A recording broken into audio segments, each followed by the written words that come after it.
Does anybody notice anything different around here? Aside from the fact that it's a new year. Happy New Year! I seem to have something new over here.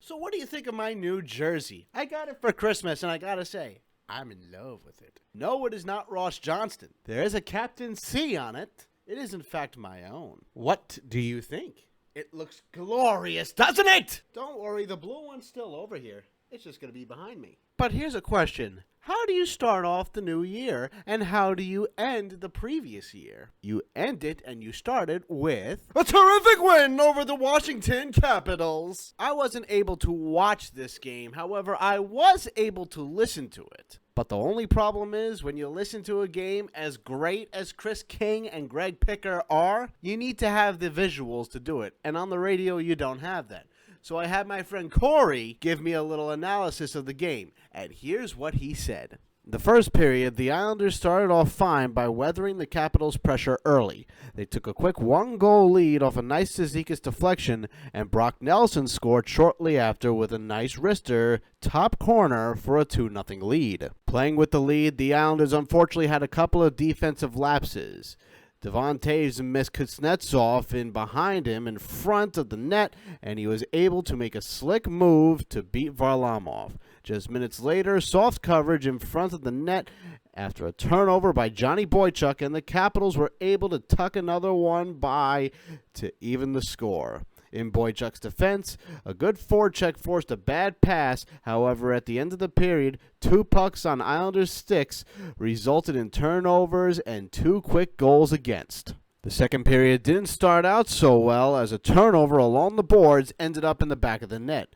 Casey Cizikas was able to tie it up on one Holtby would want to have back, but they all count the same. The period ended with the Islanders up 1. However, after some good work down low and another Kuhnackel goal for his second in as many games on the top line. The third period was largely controlled by the Capitals, with the Islanders bending but not breaking.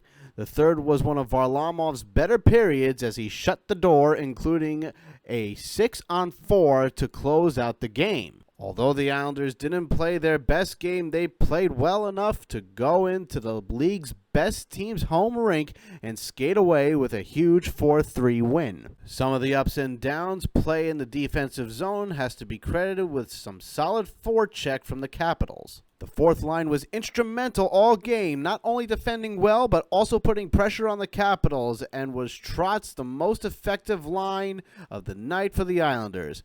Komarov has seemed to fit in nicely with Martin and Cizikas. Special teams was just okay, as the penalty kill was effective, but the power play was, for the most part, pedestrian. In closing, this game was, in my opinion, a great sign as to how special the team is.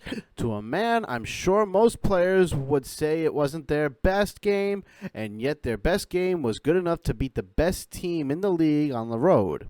This team could have easily folded after blowing a 2-goal lead and going down 3-2, but the character of this team prevailed, and they pulled out a solid win. Thank you, Corey, for that great analysis. All in all, I think this game was a hard-fought win. From what I heard on the radio, and thanks to Corey's analysis, it was a very hard-fought win, but I think things could be a little better. The power play definitely needs to be worked on, as well as defensive coverage, because these guys seem to be napping a little bit. However, to Washington's credit, according to what Corey said, they were absolutely relentless in the Islanders' zone, and the Capitals are just that good of a team. Hopefully this quick road trip helps the Islanders out, and they're able to take care of business from here on out. Yes, there will be some bumps in the road, ones of which I will be ranting about in some time, but hopefully ones we could cheer about and talk about. After the 40 game mark, I will be doing another live broadcast on YouTube to talk about the Islanders season. I hope to see you all there. Thank you very much, everybody, for watching the Risorto Report,